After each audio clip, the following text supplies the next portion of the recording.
உங்களுக்கு தெரியலன்னா விட்டுறணும். ரோட்ல வேலையா போயிட்டு இருக்கிற பொண்ணை நிறுத்தி இப்படி எல்லாம் தொந்தரவு பண்ணக்கூடாது. உங்களுக்கு இடியாப்பம் வேணும்னா சொல்லுங்க தரேன். அதை விட்டு தேவையில்லாம சும்மா பேசிட்டு இருக்காதீங்க. சரிங்க மேடம், அப்ப இடியாப்பமே கொடுங்க. எத்தனை வேணும்? ஒரு இடியாப்பம் எவ்வளவு? ஒரு இடியாப்பம் வராது, 3 இடியாப்பம் 10 ரூபாய். சரி, அப்போ ஒரு 6 இடியாப்பம் கொடுங்க மேடம்.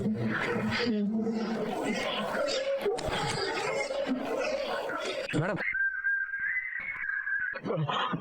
கண்மணி செஞ்சது இந்த இடியாப்பத்தை தேங்காய் பாலை தொட்டு சாப்பிட்டா தேனாட்டம் இனிக்குது.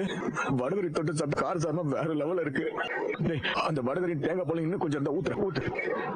என்ன பாக்குறேன்? இல்ல சார், டிஃபனும் வேணாம் ஒண்ணும் வேணாம்னு சொன்னீங்கல்ல, ஆனா இப்ப இப்படி சாப்பிடுறீங்களே சார். இது என் கண்மணியோட இடியாப்பண்டா. இதெல்லாம் தேவலோகத்தோட அமிர்த மாதிரி எல்லாருக்கும் கிடைச்சிடாது. இது சாப்பிடறதுக்கெல்லாம் ஒரு உடுப்பனை வேணும்.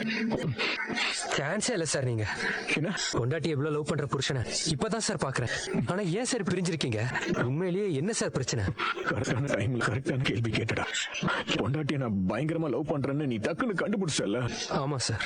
அது என்ன என் கண்மணி கண்டுபிடிக்கலடா. ஆண்டி அக்கா எங்க உள்ள இருக்காங்களா? இல்லம்மா, ஏதோ பேனா வாங்குறதுக்காக வெளியில போனா இப்ப வந்துருவா. என்ன சாப்பிடுறீங்க? டீ குடிப்பீங்களா, காஃபி குடிப்பீங்களா? அதெல்லாம் வேண்டாம், முதல்ல அன்னிக்கிட்ட பேசணும், மத்ததெல்லாம் அப்புறம் தான். பேசுப்பா. அந்த வீட்டுல மாவுக்கும் பெரியம்மாவுக்கு அப்புறமா அவ உரிமையா பழகிறது உன்கிட்ட மட்டும்தான். நீ அவ மேல எவ்வளவு மதிப்பும் மரியாதையும் பாசமும் வச்சிருக்கேன்னு எனக்கு நல்லா தெரியும். ஆமா தம்பி, நாங்களும் எவ்வளவு